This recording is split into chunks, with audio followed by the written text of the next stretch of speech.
Good morning, Alex and friends. I'm Grace. Today is Friday, October 10th, 2025, and you're listening to Alex's News.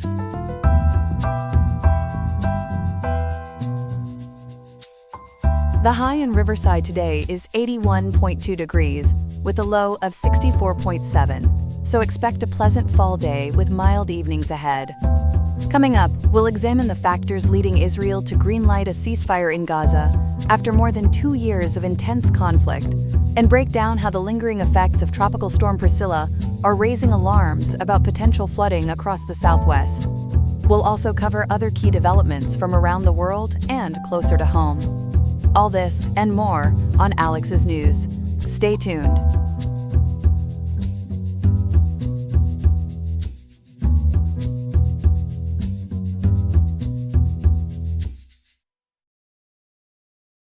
Viewers, we have groundbreaking news out of the Middle East this morning. The Israeli cabinet has just approved a historic ceasefire with Hamas in Gaza, brokered by the United States, which is set to take effect at noon local time today. This could be a game changer after 2 years of conflict. Joining me now to unpack this is our foreign affairs reporter, Ethan. Ethan, walk us through what happened in the cabinet meeting. Absolutely, Grace. According to reporting from the Times of Israel, Prime Minister Benjamin Netanyahu's cabinet greenlit the framework of this U.S. brokered deal early this morning. It's the first phase of a broader peace plan announced by President Donald Trump. The war started with Hamas's attack on October 7, 2023, killing 1,200 Israelis and taking 251 hostages. This ceasefire marks the first real pause since then. That's huge. So what exactly does this first phase entail? I know there's talk of hostages and prisoners. Right, the core is a massive hostage-prisoner swap. As detailed in White House National Security Council readouts and echoed by Reuters via Yahoo News Canada, Hamas must release all remaining Israeli hostages, estimated at around 48 total. About 20 are believed alive, and 26 presumed dead. They have 72 hours from noon today, so by noon on Monday, October 13th, that's just 3 days from now. In return, Israel frees roughly 2,000 Palestinian prisoners, including 250 serving life sentences for terrorism convictions, and 1,700 others like women and children detained since the war began. The International Committee of the Red Cross and Red Crescent movement is ready to handle transfers, with Turkey helping locate and exhume remains of the deceased, as per on-record briefings from the Turkish Foreign Ministry cited by Al Jazeera. No releases have happened yet, I understand. What's the monitoring like to ensure it all goes smoothly? As of the end of yesterday local time, nothing has moved, per updates from CBS News and PBS NewsHour. Exchanges could start as early as Sunday night or Monday. Hamas official Khalil al-Hayya assured compliance in statements reported by Anadolu Agency. Oversight comes from a U.S.-led civil-military coordination center, with about 200 American troops in Israel, not entering Gaza, plus help from Egypt, Qatar, and Turkey. President Trump calls himself the chief guarantor, vowing to enforce good conduct, as covered by the Washington Post, and he's planning a signing trip to the region soon. And the military side? Any withdrawals happening? Yes, the Israeli Defense Forces began pulling back right at noon today to so-called yellow lines, completing an initial retreat from urban spots like Gaza City and Khan Yunis. That drops Israel's control to about 50 to 53% of Gaza, mostly non-urban areas, according to the Times of Israel and CTV News. Gaza's civil defense confirmed the pullback, letting displaced folks head north again. A Reuters photo by Mahmoud Issa, published on Yahoo News Canada, shows families walking roads in central Gaza, a real sign of hope amid the rubble. Netanyahu called it a momentous development in a Fox News-covered address but warned of resuming ops if Hamas slips up. Pun intended. This seems like Israel is drawing a line in the sand with those yellow lines. Now humanitarian aid is ramping up too, right? Spot on, Grace. It's a lifeline for Gaza. The United Nations is primed for a surge, with Humanitarian Chief Tom Fletcher announcing in ReliefWeb and UN Office for the Coordination of Humanitarian Affairs briefings that 170,000 metric tons of food, medicine, and supplies are stockpiled for the first 60 days. This aids 2.1 million people, nearly everyone in Gaza, including nutritional help for 500,000 severely malnourished, water and sanitation for 1.4 million, and support for local bakeries.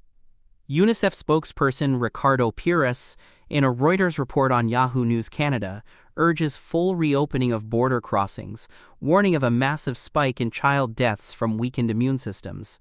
About 50,000 kids face acute malnutrition risk, especially newborns without vitamins. How's the aid getting in? Any specifics on trucks and crossings?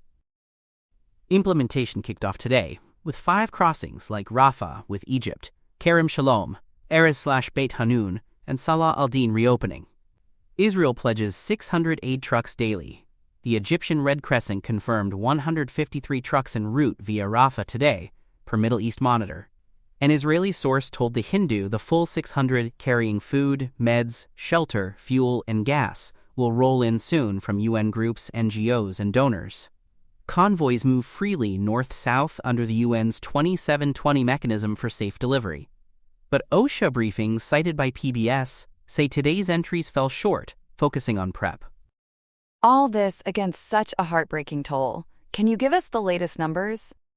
Devastating, Grace. Gaza's health ministry, run by Hamas, reports 67,194 Palestinian deaths and 169,780 injuries as of October 9th, including 20,179 children, 10,427 women, 4,813 elderly, and 31,754 men. Thousands more are under rubble or lost to malnutrition, 460 in North Gaza alone per Anadolu Agency and ReliefWeb. These include 2,615 deaths from aid incidents since May. The UN trusts them, but notes shifts in methods and no civilian combatant split. A UN Human Rights Office analysis verified 8,119 deaths from November 2023 to April 2024, 70% women and children. Israeli claims say fewer civilians, but an August investigation via the Washington Institute for Near East Policy and Vice News found 83% civilians killed by May, per IDF intel. Public health experts in The Guardian and Al Monitor say indirect deaths from famine and disease are undercounted. Politically, how's this landing for leaders like Netanyahu and Trump? It's a win for Trump, built on his September 29th 20-point plan led by Jared Kushner and Steve Witkoff, per WION. For Netanyahu, it's risky amid cabinet splits on prisoners and Gaza's future, as reported by the Jerusalem Post. Far-right ally Itamar Ben-Gvir opposes, but won't bolt the coalition if Hamas lingers. Netanyahu's ratings are down, and the Washington Post sources say he's eyeing early elections to ride this momentum. Egypt and Qatar affirm their mediation for Phase 2, excluding Hamas, adding security forces and disarmament via Xinhua News and the Arab Weekly. What a fragile but hopeful step after so much devastation. Thanks for breaking it all down, Ethan. Stay with us for Story 2. Good morning, everyone. As we wrap up our morning headlines, for our second story, we're turning to the remnants of Tropical Storm Priscilla, which are bringing a real downpour of danger to the southwest. Joining me now from the studio is our weather and environment reporter, Chloe. Chloe, the storm started as a hurricane, but has weakened significantly. Can you fill us in on its current status and path? Absolutely, Grace. According to the National Hurricane Center and reports from ABC News, Priscilla formed in the eastern Pacific and came closest to Mexico's Baja California Peninsula yesterday, October 9th, about 165 miles west of Cabo San Lazaro, with winds of 45 miles per hour, moving north-northwest at 8 miles per hour. By this morning, it's further diminished and transitioning to a post-tropical cyclone today, expected to fully dissipate by tomorrow, Saturday, October 11th. But do not let the weakening fool you. This is no flash in the pan. It is packing a moisture punch. That moisture sounds ominous for an arid region like the Southwest. What areas are most at risk, and how much rain are we talking about? The primary impact zone stretches across northern Arizona, southern Utah, southwest Colorado, and far northwest New Mexico, with northern Arizona facing the highest threats, especially around Flagstaff and the Grand Canyon. As ABC News has uncovered in an Associated Press-sourced report from Fort Collins, Colorado on October 9th and updated today, rain bands could dump 2 to 4 inches region-wide, with isolated spots up to 6 inches. Flagstaff, which usually gets about 2 feet of rain annually but in slow drips, might see 2 to 3 inches, that is 5 to 8 centimeters, in bursts. Broader deserts average just 5 inches or less yearly, and Phoenix gets 7 to 8 inches, so even moderate rain turns deadly due to poor drainage and canyons channeling water like nature's fury. Yikes, that is a lot for places not used to it. The National Weather Service has issued warnings, right? Break down what those mean for folks there. Yes, the NWS Weather Prediction Center has a moderate level 3 out of 4 excessive rainfall risk for Arizona today, covering Flagstaff and Phoenix, with flash flood watches until Sunday, October 12th for spots like Grand Canyon Country, Oak Creek and Sycamore Canyons, the Kaibab Plateau, and Little Colorado River Valley, as reported by the NWS Flagstaff office and covered in Washington Post and Fox 10 Phoenix updates. Flash floods, Grace, are the number 2 killer weather event in the U.S. after heat, claiming 145 lives last year, over 60% in vehicles, per ABC News and Associated Press reports. They strike in minutes because arid soil cannot absorb water fast, turning dry washes into raging rivers. Southern Utah and the other states, how are they faring? And any specific vulnerabilities? Southern Utah mirrors Arizona, with up to 1 inch already on October 9th and more through tomorrow, putting slot canyons and dry washes near Lake Powell and Glen Canyon National Recreation Area at high risk, where upstream storms surge suddenly, trapping hikers. Scattered warnings were active along the Arizona-Utah border yesterday, per NWS Salt Lake City advisories, cited in Newsweek and Gephardt Daily. Southwest Colorado expects 2 to 4 inches, up to 6 in the San Juan Mountains, risking floods in the Animas River Basin, as noted by NWS Grand Junction and Colorado Department of Transportation in Durango Herald reports. Far northwest New Mexico near Four Corners sees scattered threats on October 10th and 11th, especially burn scars, according to NWS Albuquerque, LM Tonline, and KESQ News. No major incidents yet, but preparations are key. What are officials doing, and any historical context to underscore the danger? As of this morning, rainfall is building, with up to 1 inch in northern Arizona and southern Utah yesterday afternoon, and 2 to 3 inches possible by evening per NWS Advanced Hydrologic Prediction Service and USGS gauges. No widespread floods confirmed, but warnings persist for urban areas and backcountry. Officials compare it to Hurricane Rosa's remnants in 2018, which flooded central Arizona per CBS News and weather.gov. Flash floods killed dozens recently, like a June Utah RV park tragedy claiming 3 lives, including kids aged 7 and 4. The Grand Canyon's North Rim, burned by a summer 2025 wildfire, now risks debris flows. The Havasupai tribe warned tourists yesterday via social media to seek high ground, recalling an August 2024 flood there that killed 1, per Grand Canyon Times and NPS.gov. And the preparations sound proactive. Tell us more about those and why this autumn event is so rare. In Flagstaff, they are deploying equipment to monitor crossings, handing out sandbags, and releasing pond water for capacity, with NWS operational despite shutdown, detailed in ABC News and Infonews.ca republishing Associated Press. Yavapai County urges multi-day prep with turnaround do not drown. At Junipine Resort in Sedona, manager Mike Rock told Associated Press on October 9th they are ready to relocate guests, saying all signs point to a hard hit. Arizona Department of Transportation reports no Phoenix freeway closures through October 13th but cautions wet roads. Utah and Colorado Departments of Transportation warn of impassable backcountry and delays on U.S. Highway 550. New Mexico highlights threats, sans closures. Grand Canyon Park, reopened North Rim October 1st, limits responses in burned areas. Glen Canyon posts alerts for Lake Powell. Meteorologist Robert Rickey of NWS Flagstaff, quoted in ABC News and Forbes, says weigh risk versus reward for outdoors and avoid flooded spots.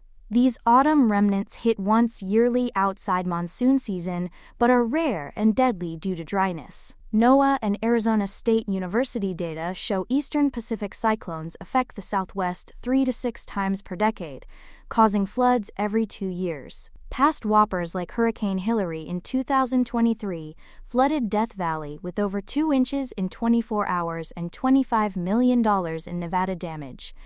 K in 2022 brought a year's rain to Southern California with 1 death. Nora in 1997 set Arizona's record at 11.97 inches, killing 4. Octave in 1983 killed 14 and cost $370 million, per Washington Post and ResearchGate. With over 28 million at marginal to moderate risk through Sunday, per NWS coordination with emergency managers using AHPS and USGS. This Pacific plume is a stark reminder of Southwest vulnerabilities, as covered comprehensively by Associated Press News, CBS News, and Newsweek. Chloe, thanks for that thorough breakdown. It is a real eye-opener on staying safe amid the storm's remnants. My pleasure, Grace. Stay dry out there. Here are some other headlines. A political plot thickens in the Commonwealth, where New York Attorney General Letitia James has been indicted by a federal grand jury in Virginia on counts of bank fraud and making false statements, according to multiple outlets. Prosecutors allege she misrepresented a Norfolk property as a second home in 2020 to snag a sweeter mortgage rate, while it was allegedly a rental. U.S. Attorney Lindsay Halligan for the Eastern District of Virginia said no one is above the law. James calls the charges baseless and a desperate weaponization of justice, with supporters echoing that the case is politics, not policy. The move comes after Halligan, described by reports as a former personal attorney for Donald Trump, was installed last month, and just weeks after the same office indicted former FBI Director James Comey. James's first court appearance is set for October 24th in Norfolk. Critics warn of justice on the rocks. Supporters say the case should speak for itself. No second home advantage in the court of law. On Capitol Hill, war words are being wound down. The Senate has unanimously approved a repeal of the 2002 Iraq War authorization, advancing it as an amendment to the annual defense bill, with backing from Democrat Tim Kaine and Republican Todd Young. Lawmakers cast it as Congress reclaiming the keys to the war machine. As one senator quipped, borrowing from poetry, the war power whines not with a bang but with a bipartisan whisper. The House moved similarly last month, and negotiators now aim to stitch the repeal, alongside the 1991 Gulf War authorization, into the final defense package. Whether the White House ultimately signs off remains a page yet to be turned. In Oslo, the Peace Prize paints a spotlight on Caracas. Venezuelan opposition figure Maria Corina Machado has been awarded the 2025 Nobel Peace Prize for her nonviolent, decades-long campaign for democracy. The Nobel Committee hailed her as a brave and committed champion of peace, saying she keeps democracy's candle lit in a gathering storm. Barred from office and reportedly in hiding amid threats, Machado said she was in shock. Rights advocates say the award amplifies Venezuelans' call for free and fair elections. The ceremony is slated for December 10th. Attendance, like Venezuela's future, remains uncertain, but hope is on the ballot of global opinion. Wall Street meets Avenida 9 de Julio. The United States has directly purchased Argentine pesos and sealed a $20 billion swap line with Argentina's central bank, according to public statements and financial reports. Treasury Secretary Scott Bessent said Washington will take whatever exceptional measures are warranted to steady markets during what he called a moment of acute illiquidity. The move buoyed Argentine bonds and stocks and offers breathing room for President Javier Milei ahead of pivotal midterms on October 26. Critics in the U.S., from farm country to the capital, call it a political peso lift, floating a No Argentina Bailout Act. Supporters counter that stability today prevents bigger bills tomorrow. Either way, it's a currency drama where every cent counts. And in the election tech aisle, a machine makeover, Dominion Voting Systems, has been acquired by a firm led by Republican election veteran Scott Leyendecker and will rebrand as Liberty Vote. After years of conspiracy crossfire and major defamation settlements, the company says it will lean into paper-based transparency, security, and simplicity, pledging to be 100% American-owned. With customers in 28 states, the new ownership signals a recalibration ahead of 2026. Count on a recount of strategy, not just ballots. That's all we have for now. Today's episode was made by Alexander King with Claude Sonnet 4.0, Gemini Pro 2.5, Gemini Flash 2.5, and Google Cloud Text-to-Speech. I hope you have a great day. I'll see you tomorrow, Alex.